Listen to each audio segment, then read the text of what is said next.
깊은 밤 고요한 궁궐을 벗어나 저작거리로 향하는 한 사내가 있었습니다. 그의 이름은 이원, 조선의 제19대 임금이었습니다. 평범한 도포 차림에 갓을 깊이 눌러쓴 그는 오늘 밤도 민정을 살피기 위해 몰래 궁을 나섰습니다. 보위에 오른 지 얼마 되지 않았으나 백성들의 삶이 진정으로 어떠한지 직접 눈으로 보고 귀로 듣고 싶어 하는 강직하고 현명한 군주였습니다. 어두운 골목길을 지나던 왕의 코끝에 고소하면서도 따스한 냄새가 스쳐 지나갔습니다. 매서운 겨울밤의 한기를 단번에 녹여줄 것 같은 구수한 국밥 냄새였습니다. 왕은 무심코 그 냄새를 따라 발걸음을 옮겼습니다. 허름하지만 정겨움이 가득 배어있는 작은 국밥집이었습니다. 낡은 문틈으로 새어나오는 희미한 등불 아래 몇몇 손님들이 옹기종기 모여 앉아 정겹게 이야기를 나누고 있었습니다. 이 밤중에 웬 손님이신가? 굽은 허리를 한 노파가 반갑게 왕을 맞았습니다. 오랜 세월의 풍파를 견뎌낸 듯 깊게 패인 주름 가득한 얼굴이었지만 그 눈빛만은 흐리지 않고 살아있는 듯 총명했습니다. 왕은 빈자리에 앉아 뜨끈한 국밥 한 그릇을 청했습니다. 국밥이 다 되었네. 어서 드시게. 김이 모락모락 피어오르는 국밥을 받아든 왕은 허기진 배를 채우기 위해 허겁지겁 수저를 들었습니다. 뜨끈한 국물 한 모금이 차가웠던 몸과 마음을 녹여주는 듯 했습니다. 고단했던 하루의 피로가 사르르 녹아내리는 느낌이었습니다. 그때였습니다. 할머니가 왕의 옆자리에 앉아 낡은 행주로 상을 닦으며 한숨을 쉬듯 나직이 중얼거렸습니다. 그 목소리에는 깊은 슬픔과 오랜 한이 묻어 있었습니다. 우리 아들은 이 맛있는 국밥 한 그릇도 제대로 못 먹고 감옥에서 고생하고 있을 텐데. 왕은 수저를 내려놓고 할머니를 바라보았습니다. 그의 얼굴에는 근심 어린 표정이 스쳤습니다.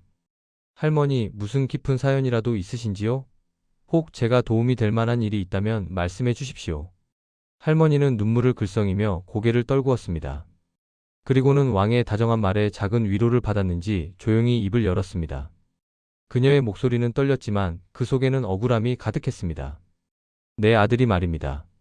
순박하고 착하기만 한 녀석인데 글쎄 몇 달 전에 억울하게 살인 누명을 쓰고 감옥에 갇혔지 뭡니까? 이 어미는 아무리 생각해도 납득이 가지 않습니다. 할머니의 목소리에는 자식의 억울함을 풀어주지 못하는 어미의 사무치는 한이 서려 있었습니다. 왕의 마음은 천근만근 무거워졌습니다. 한나라의 임금으로서 백성들의 억울함을 외면할 수 없었습니다. 그는 할머니에게 좀 더 자세한 이야기를 청했습니다. 어찌된 영문인지 자세히 말씀해 주시겠습니까? 제가 비록 보잘것없는 나그네에 불과하지만 혹 도움이 될 만한 지혜라도 보탤 수 있을지 모르겠습니다. 할머니는 다시 한번 깊은 한숨을 내쉬며 이야기를 시작했습니다. 몇 달 전 마을에 흉흉한 살인 사건이 발생했습니다. 읍내에서 이름이 꽤 알려진 부유한 상인이 자신의 집에서 싸늘한 주검으로 발견된 것입니다. 그런데 어찌된 영문인지 관아의 수사 끝에 할머니의 아들이 범인으로 지목되었습니다. 우리 아들은 그날 밤 저와 함께 있었습니다. 늦게까지 국밥집 일을 도왔고 저와 함께 잠자리에 들었습니다. 국밥집 손님들도 우리 아들이 밤늦게까지 일하는 것을 보았습니다. 그런데 어떻게 사람을 죽일 수 있겠습니까? 관아에서는 이런 증언들을 귓등으로도 듣지 않고 그저 아들이 상인을 살해했다고만 하더이다. 할머니는 아들의 굳건한 알리바이가 제대로 받아들여지지 않았음에 대해 억울함을 토로했습니다. 관아에서는 아들이 과거에 그 상인과 사소한 다툼이 있었다는 것을 빌미로 아들이 상인의 원한을 사서 살해했다고 주장합니다. 하지만 우리 아들은 그 상인과는 큰 원한 관계도 없었고 설령 다툼이 있었다 한들 돈 때문에 사람을 죽일 그런 흉악한 녀석이 절대 아닙니다. 그런 피도 눈물도 없는 일을 저지를 심성을 가진 아이가 결코 아니에요. 할머니는 아들이 살인자로 몰린 이유에 대해 전혀 납득할 수 없다고 말하며 눈물을 훔쳤습니다. 설상가상으로 아들은 관아에서 모진 고문을 당했다고 했습니다. 조선시대의 사법제도 아래 고문은 억울한 자백을 이끌어내는 주요 수단이 되곤 했습니다. 특히 증거가 명확하지 않거나 서민층의 경우 고문에 취약하여 억울한 옥살이를 하는 경우가 비일비재했습니다. 자백을 받아내겠다며 온갖 무자비한 고문을 가했습니다. 몽둥이로 때리고 물고문을 하며 아들의 몸과 마음을 피폐하게 만들었습니다. 우리 아들은 고통을 견디다 못해 결국 하지 않은 죄를 거짓으로 자백하고 말았습니다. 지금도 제 아들은 매일 밤 잠 못 이루며 자신이 하지 않은 죄를 고백해야 했던 지난날을 고통스러워하고 있습니다. 그 마음의 상처는 얼마나 깊을지 이 어미는 생각할수록 가슴이 찢어지는 듯합니다. 할머니의 목소리는 떨렸고 눈에서는 굵은 눈물방울이 쉴 새 없이 흘러내렸습니다. 할머니는 아들이 잡혀간 뒤로 매일 관아 문턱이 닳도록 드나들며 아들의 억울함을 호소했지만 아무도 할머니의 말을 들어주지 않았다고 했습니다. 관아의 문지기들은 늙은 할미가 시끄럽다며 문전박대하기 일쑤였고 관리들은 할머니의 말을 귀담아 듣기는커녕 오히려 귀찮다는 듯 내쫓았다고 합니다. 아무리 억울함을 호소해도 소용없었습니다. 그저 정해진 답처럼 우리 아들이 범인이라고만 할 뿐이었습니다. 심지어는 이 늙은 어미가 아들을 감싸기 위해 거짓말을 한다며 저를 추궁하기까지 했습니다. 이 나라의 법이 어찌 이리도 백성의 말을 외면할 수 있단 말입니까? 왕은 할머니의 이야기를 들으며 마음속 깊이 분노가 치밀어 올랐습니다. 백성의 억울함을 풀어주는 것이 국왕의 가장 큰 책무인데 이토록 무고한 백성이 고통받고 있다니. 이는 왕으로서 자신의 책임이기도 했습니다. 그는 조용히 할머니에게 물었습니다. 그의 목소리에는 분노와 함께 안타까움이 묻어 있었습니다. 상소는 올려보셨습니까? 신문고는 두드려 보셨는지요? 이 나라에는 백성들의 억울함을 해결할 여러 제도가 마련되어 있지 않습니까? 할머니는 다시 한번 고개를 떨구었습니다. 그 모습에서 깊은 절망감이 느껴졌습니다. 그를 모르는 백성이라 상소를 올릴 엄두도 내지 못했습니다.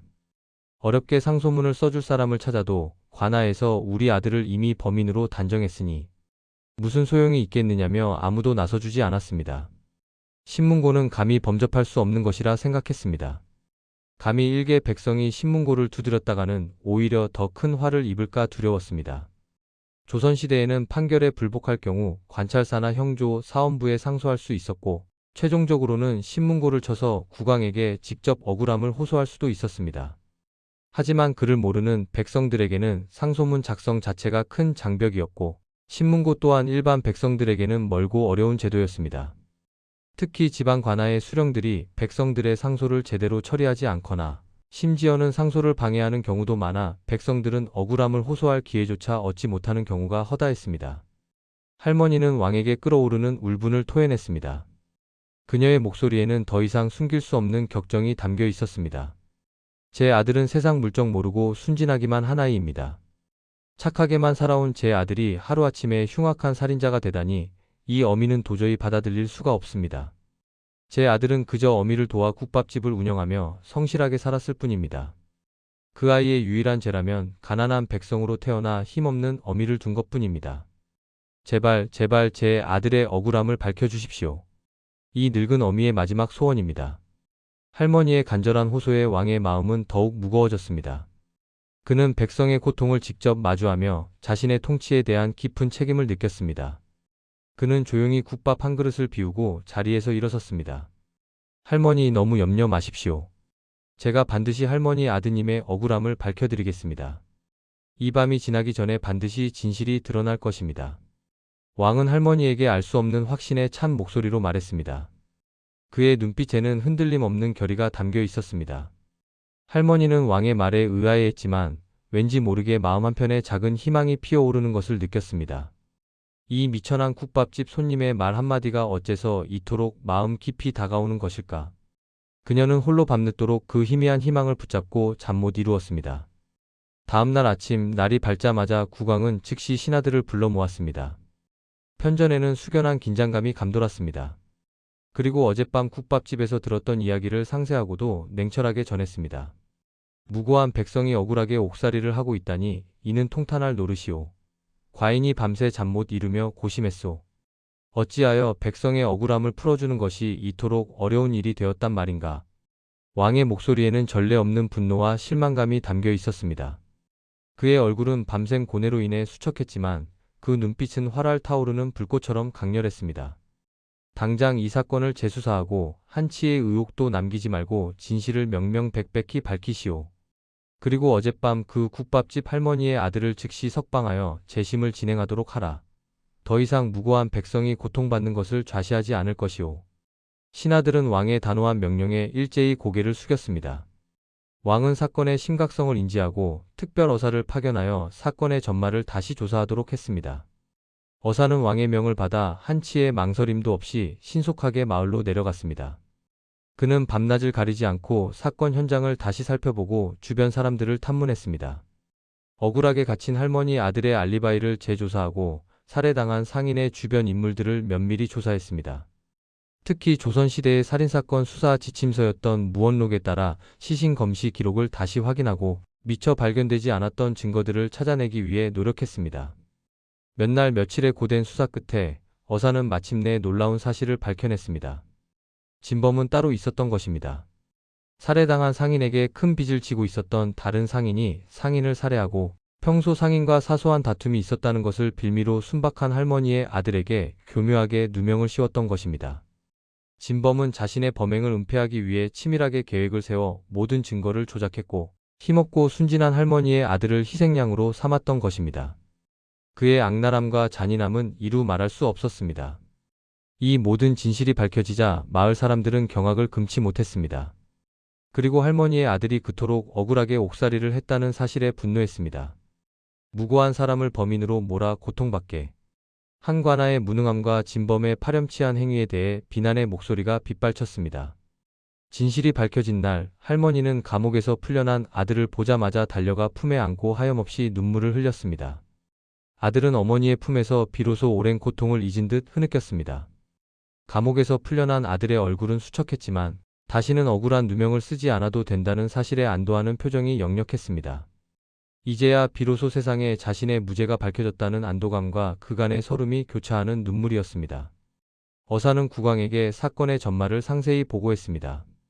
왕은 할머니 아들의 무죄가 밝혀진 것에 안도했지만 동시에 관아의 무능함과 부패, 그리고 백성들의 억울한 목소리를 외면했던 관리들의 행태에 대해 깊은 실망감을 감추지 못했습니다. 백성의 목소리에 귀 기울이지 않고 무고한 사람에게 누명을 씌워 고통받게 하다니 이는 용납할 수 없는 일이오. 백성이 편안해야 나라가 편안한 법인데 어찌하여 이리도 기본조차 지키지 못한단 말인가. 왕은 관련 관료들을 엄중히 처벌할 것을 명령했습니다. 특히 이번 사건에 연루된 수령과 관아 관리들은 직위 해제는 물론 다시는 관직에 오르지 못하도록 하는 강력한 처벌을 내렸습니다. 또한 사법 제도를 전반적으로 재정비하고 개선할 것을 명했습니다. 그는 백성의 인권을 존중하고 억울함을 최소화하기 위해 고문 위주의 수사 방식을 지향하고 과학적인 증거와 탐문 수사를 강화할 것을 강조했습니다.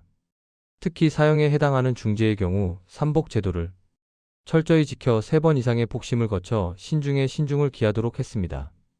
또한 그를 모르는 백성들도 쉽게 억울함을 호소할 수 있도록 신문고 제도를 개편하고 지방 관아에도 격쟁을 할 수 있는 상원 절차를 마련하여 민원 접수 절차를 간소화하도록 지시했습니다. 백성들의 억울함이 국왕에게까지 직접 전달될 수 있는 통로를 넓힌 것입니다. 그리고 왕은 국밥집 할머니에게 큰 상을 내렸습니다. 그녀의 용기 있는 호소와 아들에 대한 끈질긴 믿음이 진실을 밝히는데 결정적인 역할을 했기 때문입니다. 할머니에게는 평생 동안 풍족하게 살 수 있을 만큼의 전답과 재물을 하사하고 아들에게는 관직을 내렸습니다. 할머니는 왕의 은혜에 감격하여 눈물을 흘렸습니다.